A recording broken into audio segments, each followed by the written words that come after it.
Dave Knows How. Welcome back to my channel. I'm really super excited to somewhat close out this video series today. It's a great day here in Virginia. Very nice weather.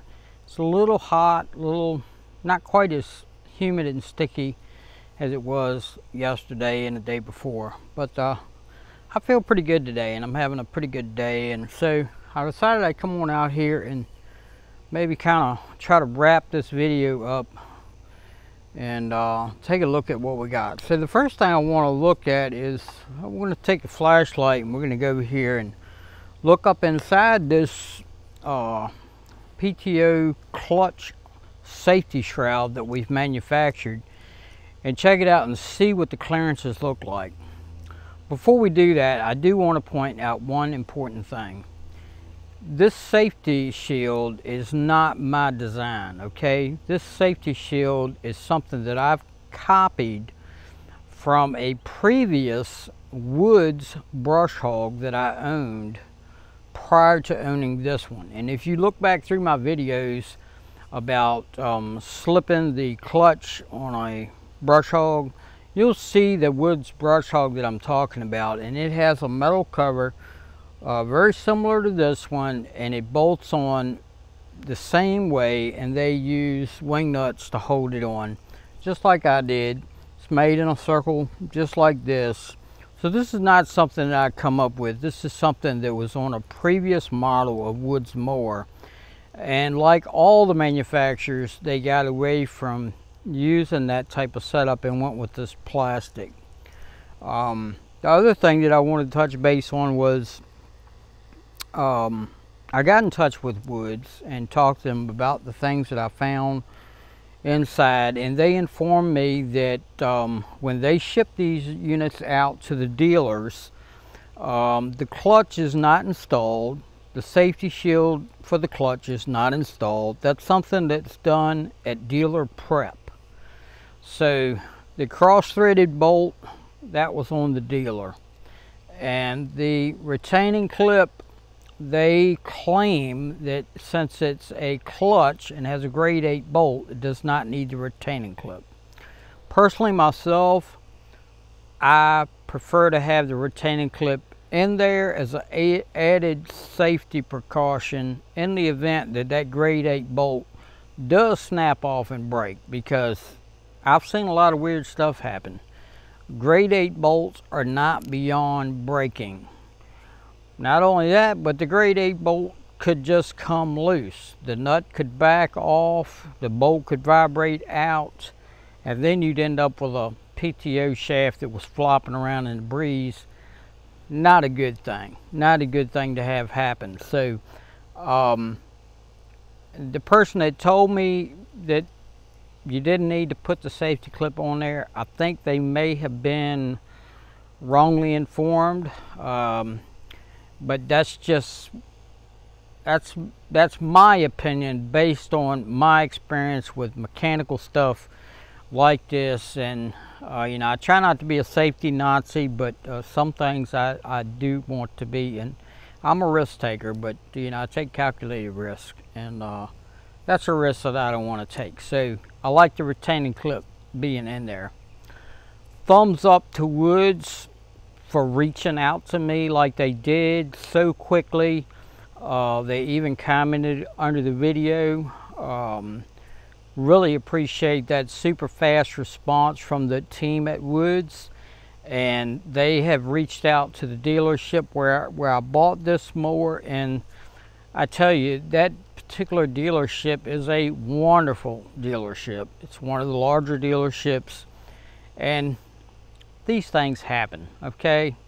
You know, the employee who made a mistake, cross-threaded a bolt, and in his mind was probably, or her mind was thinking, you know, am I going to get fired over this cross-threaded bolt? May have been their first job, who knows?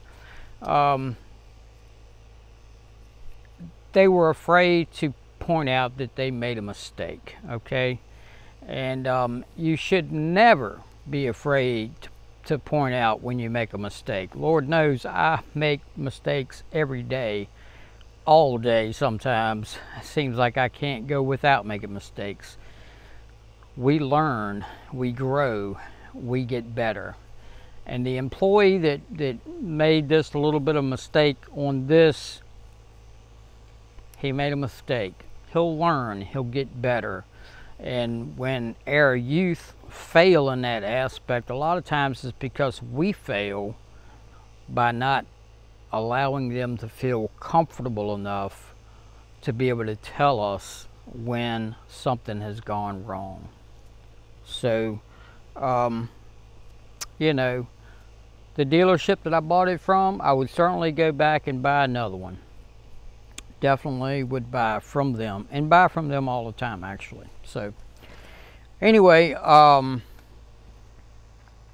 going to take a look and see what the clearances are. I got my flashlight. We're going to go down here and shine a flashlight up in there. Hopefully you'll be able to see what this looks like. Okay, so we've got a flashlight shining up inside this PTO shroud, and I think it's pretty evident what you can see. We've got a considerable amount of distance in here. This shroud, I believe we were shooting for 9 inches. That clutch in there is actually 7.2 inches. So we got plenty of clearance all the way around this thing. Looks really good. So the next thing that we're going to do is we're going to go through raising and lowering this brush hog up and down so that we can see what types of angles that we can get this PTO shaft on and not have it hit the shroud. We don't want this thing hitting the shroud. So let's crank the tractor up, raise it up and down.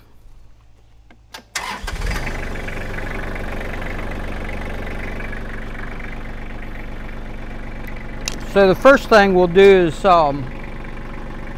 we'll go ahead and shorten the top length, raise it up, lengthen the top length. We'll go ahead and raise the 3-point, bring the top length in. And I think you can see that we're not hitting the shroud anywhere in here. The angles are good on this thing. We're not having any problems.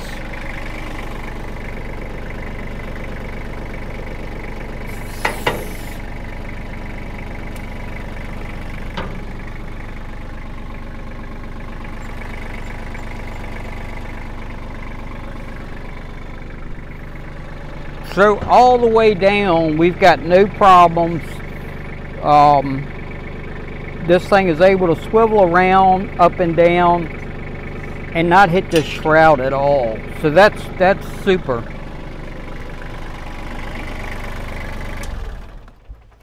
So it looks like everything's working out good as far as clearances with the PTO shaft.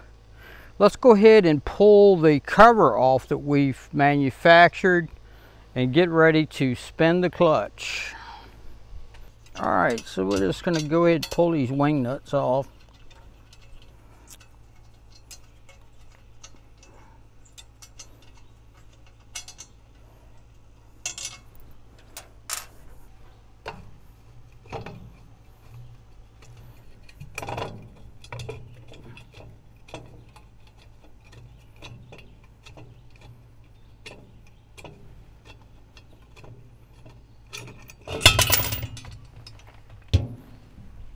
And we're going to take this paintbrush and we're just going to paint us a line in there. And I've got some paint, and it's just a washable ink paint for kids. And it's supposed to be like a water-based paint, something like that. We're going to just put a little bit of paint on here. And hopefully with this water-based paint we can go ahead and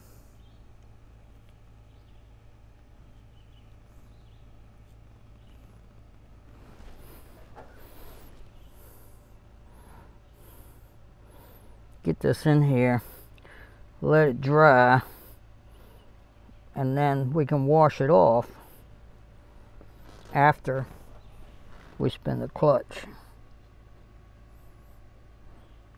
And you know, that should be enough right there. We'll let that dry, and then we'll crank this thing up.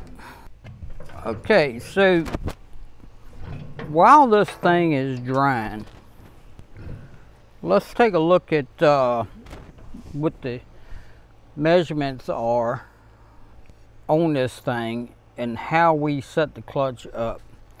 So there's no replacement for your owner's manual. Look in your owner's manual, see what it says the settings are for the clutch adjustment. On mine, the adjustment is 1 inch, 260 thousandths, okay? And you can see that. I can't remember what page it's on in the owner's manual, but here's a screenshot of the page. And as you can see, it's 1 inch, 260 thousandths. So we're gonna take our calipers and we're gonna put that on. Let me get my glasses. Can't see a thing without my glasses. Getting old is no fun. So we're gonna take the calipers, we're gonna run them out to 1 inch, 260, lock it down. And that's where we need to set this back to when we get done. Now, if you don't have any of that information, what you can do is take a pair of these, take your measuring tool, move this out of the way, take your measuring tool and lay it against this plate like that, and then this end should come up and go underneath this washer right at the end of this spring. Now, as you can see, I've got mine set loose, okay? And you can see I've got this one set loose. This one is set loose. So none of these are set at the exact mark. I did that on purpose so that this thing would slip. I want it to slip. If it needs to slip, I want it to slip. I'd rather have it slip than break something. Okay.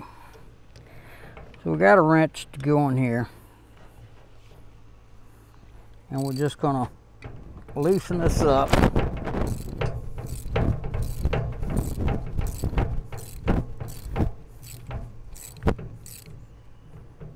And that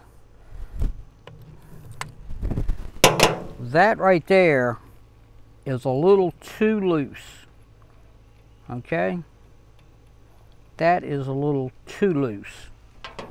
So we want to go back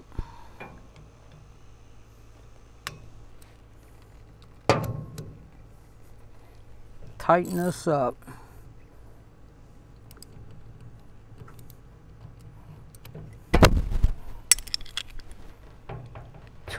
Now you can see we've just tightened this up until that spring has enough tension against this plate that you can't move that bolt. And that's how we're going to do them all. Just like that.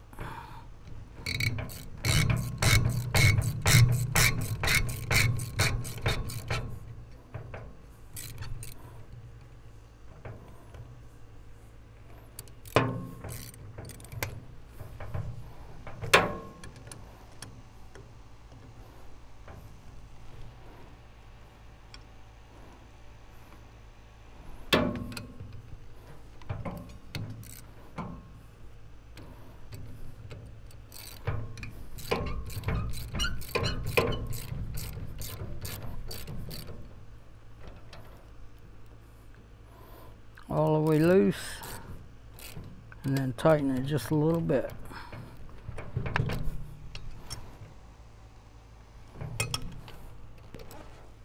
So we've probably got this thing loose enough now that it should spin as soon as we engage the PTO. We probably won't even have to idle this thing up very far.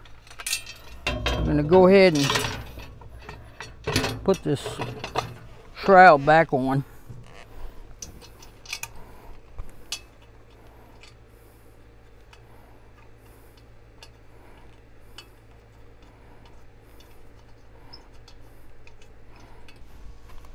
All right, so we got it loose enough that it should go ahead and spin, and the clutch should slip like we want it to. We'll go ahead and fire up the tractor, engage the PTO, and see if we can get this clutch to spin.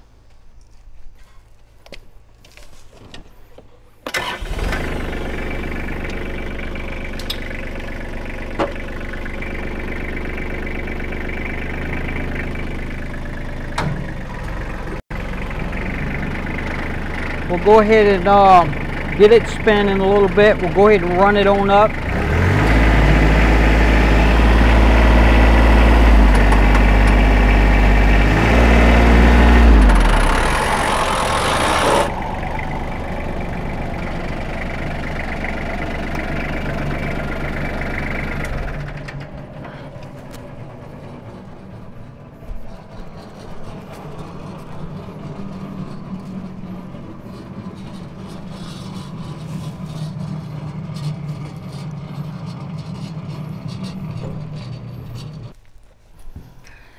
All right, let's go ahead and get the wing nuts off.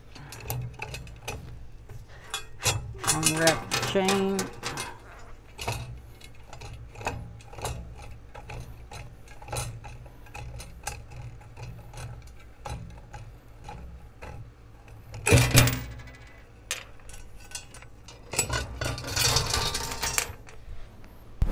And now we can rotate this thing around until we see that white paint and see if it did spin. Now we can see in the center, on the center disc, we got some white paint right there, and we got white paint on the friction disc on this side.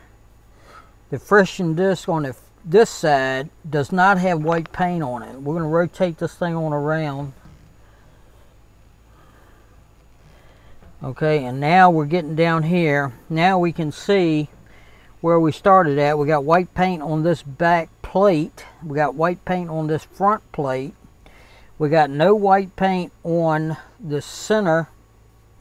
We've got no white paint on the back friction plate, but we do have white paint on the front friction plate. So this front friction plate is not moving against this plate. Let's turn back this way. It looks like this back friction plate is not moving in relation to the center piece. It stayed with the center piece. And that's not unreasonable to have that happen. I mean, really all we did was let the clutch out, idled it up a little bit, idled it back down, and cut it off. So it moved a considerable amount. The pad that's on the front up here near the tractor side is more adhered to this front, and the one on the back is more adhered to the centerpiece that spins inside there. Now, if you do this and it doesn't spin around and all the lines are still there lined up, then you need to go a step further and pull these nuts off and pull this apart. Okay? If you get to that point and you need some help, go back a few videos and look at where I work on my old brush hog, and I talk about what happens when your clutch on your brush hog is froze up and will not spin. take a look at that video, and in that video we disassemble all this, take a look at what's going on with the clutch and why it's doing what it's doing. We actually turn the parts on the lathe and get it back straight again and get everything cleaned up and back functioning like it's supposed to. So if you do get to that point and you need to know how to take this apart, you can revert back to that video and it will show you everything pretty much you need to know about taking apart the clutch and actually servicing it even further than what we've done right here today. So the next thing we need to do is we need to set these back where they need to be. Okay, so back to what we was doing. Now we need to reset this thing back to where it needs to be at. So we've set our calipers to 1 inch, 260 thousandths. We're measuring from this side of the plate up to the bottom of that nut. And as you can see, we got a long ways to go. So we need to screw this in, compress it in to where it needs to be at.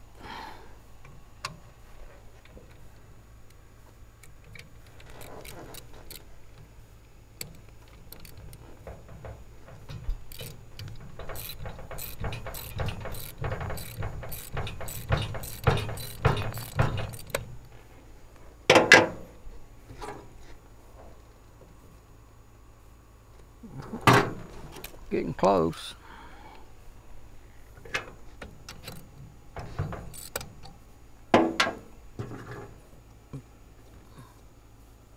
Okay, so that's about where I had it before. We don't want it, I don't like to run it fully down where they recommend. I like mine to slip frequently if it needs to.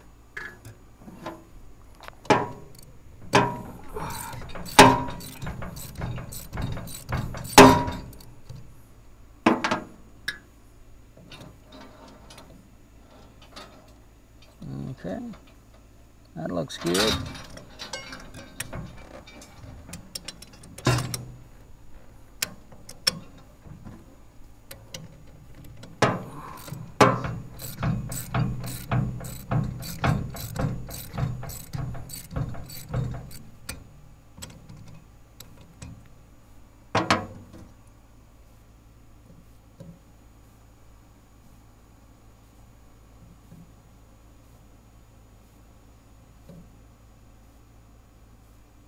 That's pretty close. Actually, I think I could go a little further with this one. Yeah, that's good.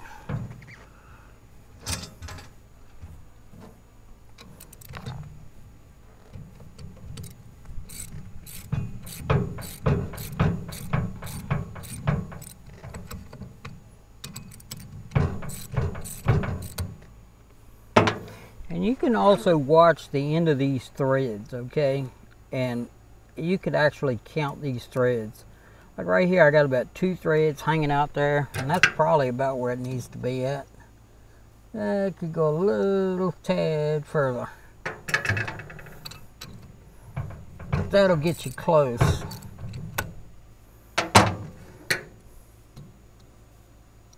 Okay, very good. Close enough. And as you can see, it's, you know, it doesn't have to be exactly perfect, but I like to get it as close as I can.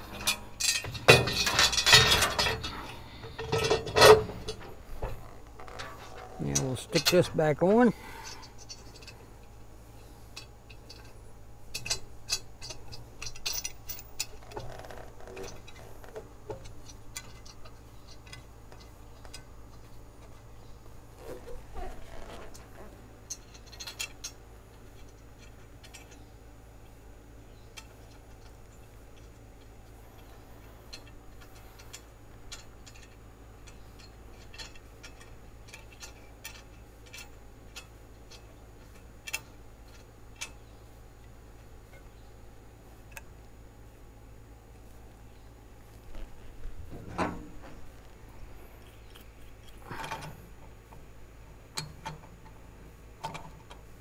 and I like to just turn this down just a little bit.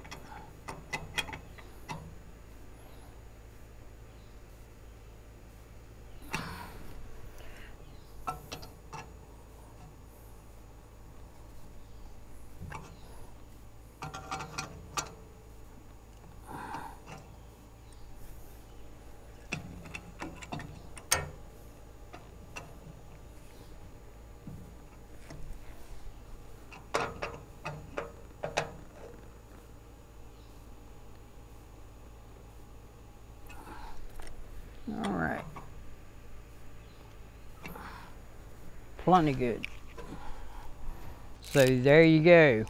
We got the clutch safety shield finished, all put together.